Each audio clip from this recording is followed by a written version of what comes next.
Running లో వస్తుంటే dam అని వెళ్ళిపోయింది అనమాట టైర్. సో గైస్ ఒక టైర్ వెళ్ళిపోయింది అనమాట. సో గైస్ పైన కనిపిస్తుంది కదా, ఇది వచ్చేసి చెన్నై అవుటర్ రింగ్ రోడ్ అనమాట. ఈ అవుటర్ రింగ్ రోడ్ ఎక్కి వెళ్ళిపోవాలన్నమాట. స్ట్రైట్ కూడా వెళ్ళొచ్చు, ఏమంటే కొంచెం ట్రాఫిక్ ఎక్కువ ఉంటుంది. మనం లాస్ట్ టైం ఉప్పెత్తుకొని వచ్చినప్పుడు ఇట్లా స్ట్రైట్ వచ్చేసినాం అనమాట. అక్కడ రూట్ మిస్ అయిపోయి ఇప్పుడు వచ్చేసి ఆ తప్పు అయితే చేయకూడదు. ఇక్కడ నుంచి మనం అవుటర్ రింగ్ రోడ్ ఎక్కిపోవాలన్నమాట. అవుటర్ రింగ్ రోడ్ ఎక్కేసి పైకి వెళ్ళిపోదాం అవుటర్ రింగ్ రోడ్లో.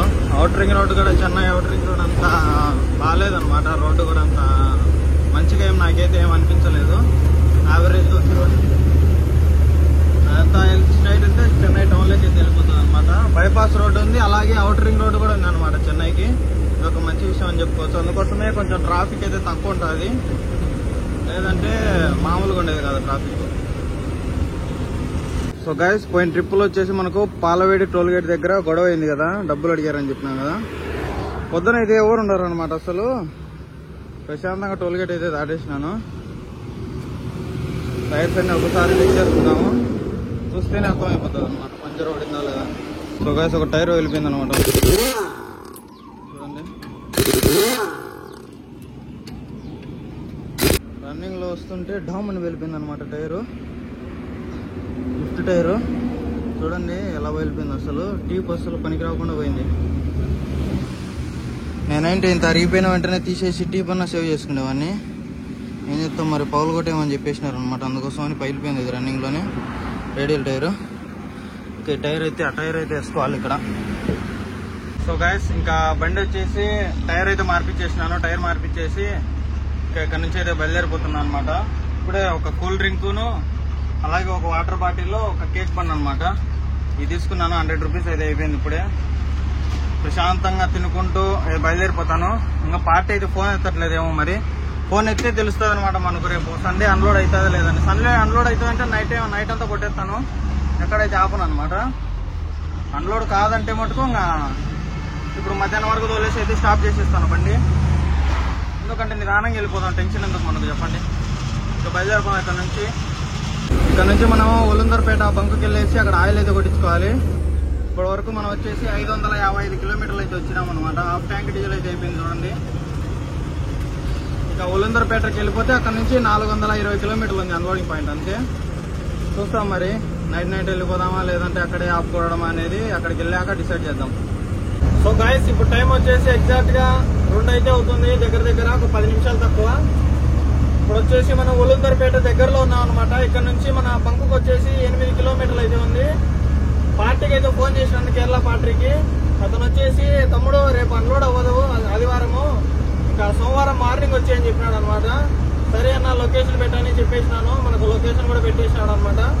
ఇంకా మన బంకులోకి వెళ్ళేసి ప్రశాంతంగా ఈరోజు రెస్ట్ తీసుకొని ఫుల్గా ఈరోజు పగులు నైట్ అక్కడే పడుకొని రేపు మార్నింగ్ చీకట్లో 5 కానీ 6 కానీ బయలుదేరితే మనం ఫ్రీగా ఉంటుంది అనమాట జర్నీ. ఎలాగో మనం నాకు తెలిసి ఈరోజు వెళ్ళిపోయింటే మధ్యాహ్నం వరకు అన్లోడ్ అయితే అయిపోయింది. ఎందుకంటే ఒక రోజు లేట్ అయిపోయింది కదా మనకు లోడింగ్ ఆడడం. అందుకోసమనే ఒక రోజు అయితే వేస్ట్ అయిపోతుంది. అయినా పర్లేదు, కవరప్ చేసుకుంటాం ఎట్లా ఒకట. ఇంకా వెళ్ళేసి బంకులో ప్రశాంతంగా స్నానం చేసేసి బట్టలు పిండుకొని పక్కనే హోటల్ ఉందన్నమాట. ఆ హోటల్లో భోజనం చేసేసి ప్రశాంతంగా ఎడిటింగ్ అయితే ఉందన్నమాట. చాలా ఉన్నాయి, వీడియోస్ అన్ని ఎడిట్ చేయలేదు. ఎందుకంటే రేపు వీడియో పెట్టాలన్నమాట. సండే వీడియో పెట్టాలంటే నేను ఈరోజు ఖచ్చితంగా ఎడిట్ చేసి అప్లోడ్ చేయాలి. నా పని అయితే చూసుకొని తమ్నెయిల్స్ కూడా చేపిస్తాను.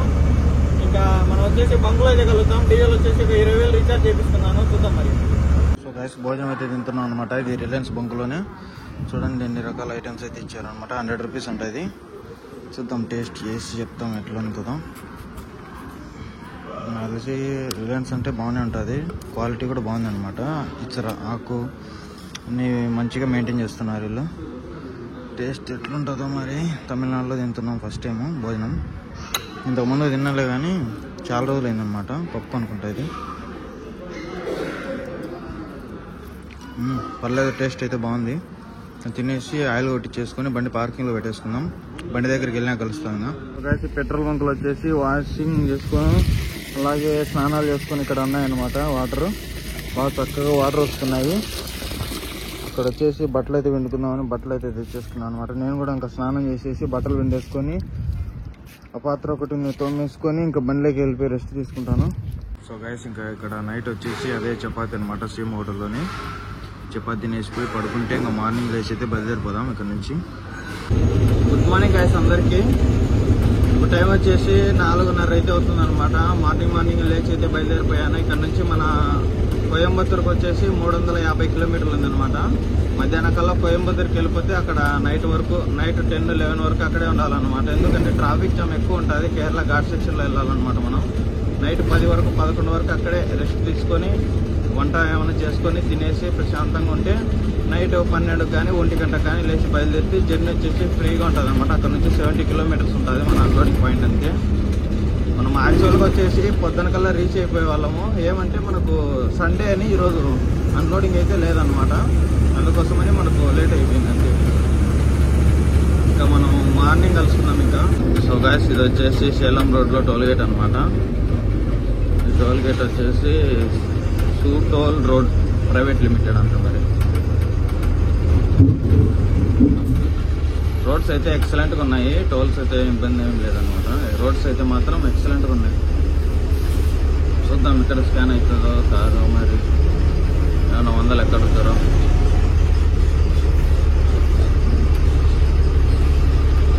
స్కాన్ కామా తల్లి, ఇదో పెద్ద తలనొప్పి అయిపోతుంది. ప్రతి ఒక్క టోల్ గేట్ దగ్గర స్కానే కాదు అసలు. ఏంటో మరి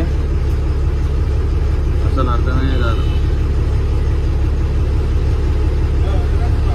చూడండి రివర్స్ అంటున్నాడు. నేనైతే ఫోన్ అని చెప్పేసినాను. మొత్తానికైతే లోపలికి వెళ్ళి చెక్ చేస్తున్నాడు అనమాట మనోడు. స్కాన్ అవుతుందో కదా మరి. రైట్ లేదో ముందు చేయొచ్చు కదా. అంతే అహం అంతే అందరికీ. కొంతమంది టోల్ గేట్లలో వల్ల అందరికి చెడ్డ పేరు, కొంతమంది పోలీసుల వల్ల అందరికి చెడ్డ పేరు అన్నట్టు. ఎక్కడెక్కడి నుంచో వస్తారు పాపం డ్రైవ్ చేసుకుంటా. మన కోసమే కదా కష్టపడేది, మన కోసమే కదా ఇంటి సామాన్లు, వంట సామాన్లు, ప్రతి ఒక్క సామాన్లు అన్నీ తీసుకొని వచ్చేదని కొంచెం కూడా ఇంకిత జ్ఞానం ఉండదు. చదువుకున్నారే కానీ అసలు ఇన్ని చెప్పుకుంటూ పోతే ఇంకా మామూలుగా ఉండదు. ఎనీవే ఇంకా టోల్ గేట్ అయితే దాటేసినాము. నెక్స్ట్ మళ్ళీ నాకు తెలిసి ఇంకా 2 టోల్ గేట్లు అయితే వస్తాయన్నమాట. సేలం రీచ్ అయ్యే పార్క్కి సేలంకి వెళ్ళేసి టిఫిన్ చేసేసి, సేలంలో టిఫిన్ అయితే బాగుంటుంది. టిఫిన్ తినేసి ఇంకా ప్రశాంతంగా జాయిగా పోవటం ఇంకా. సో గైస్ మనం ఇప్పుడు వచ్చేసి సేలంకి అయితే ఎంటర్ అయిపోయినాం అనమాట. ఇంకా ఇక్కడ నుంచి సర్కిల్ నుంచి మనం స్ట్రైట్ వెళ్ళిపోవాలి. రైట్ వెళ్తే సేలం టౌన్ అనమాట. స్ట్రైట్ వెళ్తే బెంగళూరు నమ్మకల్ రోడ్, లెఫ్ట్ వెళ్తే నమ్మకల్ రోడ్డు. సండే ఇందాక ట్రాఫిక్ మామూలుగా లేదు అసలు. ఇక్కడ ఆడికి పొద్దున వచ్చాం కాబట్టి కొంచెం తక్కువ ఉంది. ఈవినింగ్ టైంలో వస్తే మటుకు సండే ఇంకా ప్యాక్ అడిపోద్ది మనకు. ఎక్కడన్నా ఆపుకొని చికెన్ తీసుకోవాలి. ఒక 1/2 kg చికెన్ అన్నా లేదంటే మటన్ అన్నా తీసుకొని ప్రశాంతంగా వండుకొని తినేసి సాయంకాలం బయలుదేరినా కూడా మనం బంక్కి వెళ్ళిపోతాం. బంక్కి వెళ్ళిపోయేసి నైట్ 1 గంట దాకా వెయిట్ చేసి 1 గంట నుంచి అయితే వెళ్ళాలి. ఎందుకంటే అది బిజీ రోడ్ అనమాట. మొత్తం ఘాట్ సెక్షన్ కాబట్టి మన బండి స్లోగా ఎక్కుతూ ఉంటుంది కాబట్టి మన లారీ ముందు పక్కల కూడా కంటైనర్లు వస్తాయన్నమాట. కొంచెం ట్రాఫిక్ అయితే హెవీగా ఉంటుందంట. అందుకోసమని ఆగిపోవాలి. తినేసి ప్రశాంతంగా రెస్ట్ అయితే తీసుకుంటాను. నైట్ 1 గంటకైతే బయలుదేరిపోవాలి. ఇంకా చూడండి ఈ రోడ్ వచ్చేసి స్ట్రైట్ ఏ రోడ్ ఇంకా హొసూర్ కొచ్చి స్ట్రైట్ అనమాట. మనం వెళ్ళాల్సింది స్ట్రైట్ ఒకటే రోడ్ అనమాట. అన్లోడ్ పాయింట్ వరకు ఒక్కటే రోడ్డే, ఎటువంటి డైవర్షన్స్ ఏం లేవు అనమాట. పాలకాడ్ నుంచి మనకు డైవర్షన్ ఉంటుంది రైట్కు. మన ట్రిప్ వచ్చేసి పాలకాడ్ నుంచి లెఫ్ట్కి వెళ్ళామన్నమాట. ఇప్పుడు వచ్చేసి పాలకాడ్ నుంచి రైట్కి వెళ్ళాలి. మనం వెళ్ళింది వచ్చేసి మొన్న ట్రిప్ కేరళకు పెలమంతేరా. ఈ ట్రిప్ వచ్చేసి రైట్ సైడ్ అనమాట. ఏదో పాలకాడ్ నుంచి రైట్కి వెళ్ళాలి. చూడండి సేలం సిటీ ఎలా ఉందో ఒకసారి, చాలా బాగుంది. ఎంతైనా తమిళనాడు స్టైలు ఫుడ్ కానీ వాళ్ళ కల్చర్ కానీ కొంచెం డిఫరెంట్గా ఉంటుంది, చాలా బాగుంటుంది. తమిళనాడు, కేరళ ఇవన్నీ కొంచెం కల్చర్ అంతా వేరేగా ఉంటుంది అనమాట. సండే కాబట్టి మంచి ఊపుగా వస్తుంటారు కుర్రగాళ్ళు. మనం చూసుకొని జాగ్రత్తగా వెళ్ళాలి. సో గైస్ ఇక్కడ నుంచి మనం ఈ రోడ్ కోయంబత్తూర్ రోడ్లో వెళ్ళాలన్నమాట. ఇప్పుడు వచ్చి స్ట్రైట్ వచ్చేసినాను, అట్లే ఆ బ్రిడ్జి కింద దూరేసిన అనమాట. అర్రే ఏంది తప్ప రోడ్డు వచ్చేసిన అని మళ్ళీ ముందుకు వెళ్ళేసి యూటర్న్ కొట్టుకొని వస్తున్నాను అనమాట. ఇటువంటి బ్రిడ్జిల దగ్గర చాలా అంటే చాలా జాగ్రత్తగా ఉండాలి. మనం వెళ్ళాల్సింది వచ్చేసి ఆ హైవే పైన కనిపిస్తుంది, బ్రిడ్జి పైన అయితే వెళ్ళాలి. నేను వచ్చేసి అక్కడ నుంచి వచ్చాను అనమాట, స్ట్రైట్ వెళ్ళిపోయాను. స్ట్రైట్ వెళ్ళేసి కొంచెం దగ్గర యూటర్న్ ఉంటే మళ్ళీ యూటర్న్ చేసుకొని మళ్ళీ వచ్చి మళ్ళీ బ్రిడ్జి అయితే ఎక్కుతున్నాను అనమాట. లేదంటే ఇప్పటికి ఒక 5, 6, 7 కిలోమీటర్స్ అయితే వెళ్ళిపోయేవాడిని. ఆ బ్రిడ్జి కనిపిస్తుంది రైట్ సైడ్ లో, ఆ బ్రిడ్జి మీద వెళ్ళాల్సిందే అనమాట. అందుకోసమని కొంచెం జాగ్రత్తగా ఉండాలి ఇటువంటి ఫ్లైఓవర్లు ఇట్లా బ్రిడ్జిలు వచ్చినప్పుడు. ఇంకా మనం వచ్చేసి హైవే ఎక్కేసి వెళ్ళిపోదాం ఇంకా నాన్ స్టాప్ గా. సో గైస్, బండ్లో అయితే వంట అయితే కార్యక్రమం అయితే స్టార్ట్ చేసిన అనమాట. టైం వచ్చేసి 1 అయితే అవుతుంది. ఇంకా ఇక్కడ నుంచి 120 కిలోమీటర్స్ ఉందన్నమాట. ఎందుకు అక్కడికి వెళ్ళేసి వెళ్ళడం అనేసి ఇక్కడే ఆపుకొని వంట అయితే చేసుకొని ఇంకా పార్కింగ్ అయితే వెళ్ళిపోతాను. తినేసి వంట వచ్చేసి చికెన్ కర్రీ అనమాట ఈరోజు మన బండ్లో.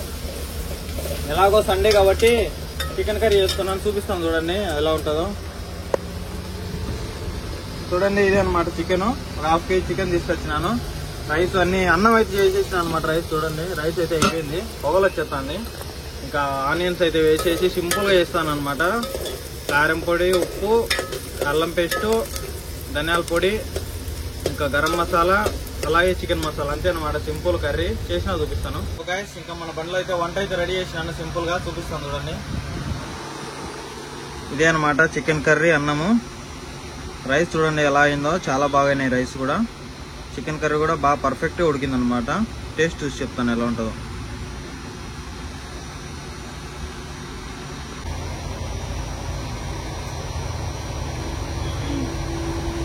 సో గాయస్, ఇంకా ఇక్కడ నుంచి అయితే బయలుదేరిపోయాను అనమాట. టోల్ గేట్ దగ్గర నుంచి భోజనం అయితే వేసేసాను. వేసేసి అక్కడైతే కట్టేసి అక్కడ పెట్టేసాను అనమాట మిగతా భోజనము, నైట్ తినొస్తుందని. ఇక్కడ నుంచి ఇంకా పార్కింగ్ చూసుకున్నట్లయితే 50 కిలోమీటర్లు ఉందన్నమాట మన petrol bunk. Jio petrol bunk వెళ్ళేసి అక్కడ ఫ్రెష్ అప్ అయ్యేసి ఒకసారి రెస్ట్ అయితే తీసుకున్నాం. అక్కడ నుంచి అయితే నైట్ అయితే బయలుదేరిపోతాం ఇంకా. సో గాయస్, మనం ఇప్పుడు వచ్చేసి కోయంబత్తూర్ అయితే దాటేసినాం అనమాట. మన బండి ఇక్కడ పెట్టేసాను. లైట్ గా చినుకులు అయితే పడుతున్నాయి అనమాట. ఎదురుగా కొండ చూడండి, ఒకసారి జూమ్ చేసి చూపిస్తాను చూడండి, క్లారిటీ గమనించండి. అది చూడండి మంచు పొగ ఎట్లుందో అసలు. అదే ఆ కొండ దగ్గర చూడండి ఎట్లుందో, మామూలుగా లేదు లొకేషన్. ఇక్కడ చాలా బాగుంది లొకేషన్. బండి వచ్చేసి ఇక్కడైతే పార్క్ చేసినాను. లైట్ గా వర్షం అయితే పడుతుంది అనమాట. చూడండి అసలు రోడ్లు ఎక్సలెంట్ గా ఉంది. కోయంబత్తూరు దాటేసినాం మనం. కోయంబత్తూరు బైపాస్ లోంచి అయితే వెళ్తున్నాం మనము. తిరుమలై పాలవరం ఇక్కడ నుంచి లెఫ్ట్కి వెళ్ళాలి అంట. ఇది వచ్చేసి పార్కింగ్ చూడండి, ఇక్కడ బండ్లన్నీ ఉన్నాయన్నమాట. 12 టైర్ ఒకటి, ట్రిప్పర్లు, అలాగే 14 టైరు అవన్నీ ఉన్నాయన్నమాట, ట్యాంకర్లన్నీ. ఇక్కడ వచ్చేసి కొద్దిసేపు సైడ్ పెట్టేసిన అనమాట, వ్యూ బాగుంటుంది చూపిద్దామని. చూడండి మామూలుగా లేదు అసలు, వ్యూ ఎక్సలెంట్గా ఉంది. ఉండాలన్నమాట లొకేషన్ చాలా బాగుంటుంది.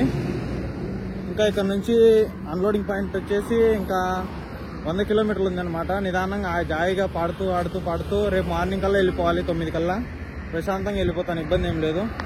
ఒకవేళ చూడండి వర్షం అయితే పడుతుంది కదా, ఈ వైపర్ కూడా అంతగా ఏం పనిచేయట్లేదు అనమాట. ఈ ట్రిప్ వెళ్ళాక మార్పిచ్చేసేయాలి. ఎలాగో వర్షాకాలం వచ్చేసింది కాబట్టి చాలా ఇబ్బంది అయితే పడాల్సి ఉంటుంది. ఎదురుగా చూడండి కొండలు ఎట్లున్నాయో, లొకేషన్ మామూలుగా లేదు అసలు. చూస్తా అంటే ఏదో మంచి ఎక్స్పీరియన్స్ అయితే వస్తుంది అనమాట. చూడండి కొండ ఎట్లుందో, మామూలుగా లేదు. ఒకసారి ఎలా ఉందో కామెంట్ చేయండి లొకేషన్, మీకు నచ్చింటే. నాకైతే పిచ్చిగా నచ్చేసింది అనమాట. అది చూడండి ఇంకా లొకేషన్ మామూలుగా లేదు అసలు. మనం వచ్చేసి కేరళకి ఎంటర్ కాబోతున్నాం కదా. ఇంకా బార్డర్ వచ్చేసి జస్ట్ ఒక 50 కిలోమీటర్స్ 40 కిలోమీటర్స్ ఉంటుంది అంతే అనమాట. అందుకు మామూలుగా అన్నీ మారిపోయినాయి అనమాట. లొకేషన్, వెదర్ కూడా అన్ని చేంజ్ అయిపోతాయి. చాలా కూల్గా మంచిగా ఉంటుంది అనమాట, వెదర్ కూడా మామూలుగా ఉండదు. సో గైస్, మనం ఆటో చెక్ పోస్ట్కి వచ్చాం అనమాట. చూడండి ఈ సీల్ వేసి 1000 రూపాయలు తీసుకున్నారు అనమాట. 1000 రూపాయలు ఇచ్చింటే 100 రూపాయలు ఎన్నికి ఇచ్చాడు. 900 అనమాట. ఇక్కడ మామూలుగా ఉండదు దోపిడీ అసలు. బార్డర్లో ఇవన్నీ ఎందుకు ఇవ్వాలో డబ్బులు కానీ ఎవరు మాట్లాడరు అనమాట. చూడండి ఆ బండి ఎందుకు వచ్చింది, ప్రతి ఒక్క బండి అందుకోసమే అనమాట ఆపేసింది. ఇక్కడ డబ్బులు ఇచ్చేసి వెళ్ళిపోవాలి, లేదంటే కేసు రాస్తా, 10 రాస్తా, 5 రాస్తా అంటారు. మరి ఇక్కడ వచ్చేసి 900 అయితే సమర్పించుకున్నాము. డేట్ ఉంటుంది అనమాట. డేట్ వేసి సీల్ వేసి 900 అయితే తీసుకున్నాడు 14 టైర్కు. మామూలుగా అయితే వేరే చోట వచ్చేసి నేను ఒకసారి ఏమో తమిళనాడులో 1000 రూపాయలు ఇచ్చా, ఒకసాట 700, ఇక్కడేమో 900 ఉంది. వాళ్ళ ఇష్టం అనమాట. వాళ్ళు దోచుకునిందే డబ్బులు, వాళ్ళు అడిగిందే మనం ఇవ్వాలి. ఇవ్వకోకుంటే మనల్ని మామూలుగా టార్చర్ పెట్టరు. అట్లా ఉంటుంది అనమాట. ఏ స్టేట్ అయినా అంతే, ఒక స్టేట్ అని ఏం లేదు. డబ్బులు దొబ్బాలా, బండి వెళ్ళాలా అంతే. ఇక మొత్తానికైతే అందరితో పాటు మనం కూడా డబ్బులు సమర్పించుకునేసి ఇక్కడ నుంచి అయితే బయలుదేరిపోయాము. ఇంకా నెక్స్ట్ కేరళ బార్డర్ వస్తుంది, అక్కడ 500 ఇవ్వాలి. 500 ఇచ్చేస్తే మన కేరళలో ఇంకా దున్నుడే దున్నుడుగా 500 ఇస్తే మళ్ళీ కేరళ అంతా తిరిగేచ్చు. అంటే మనం ఆ పక్కకి వెళ్ళాలంటే వాళ్ళకు పర్మిట్ కాకోకుండా ఎక్స్ట్రా డబ్బులు ఇవ్వాలన్నమాట. అది పాయింట్. ఈ పాయింట్ రాసి పెట్టుకోండి. ఇంకా మనం బయలుదేరిపోవాలి.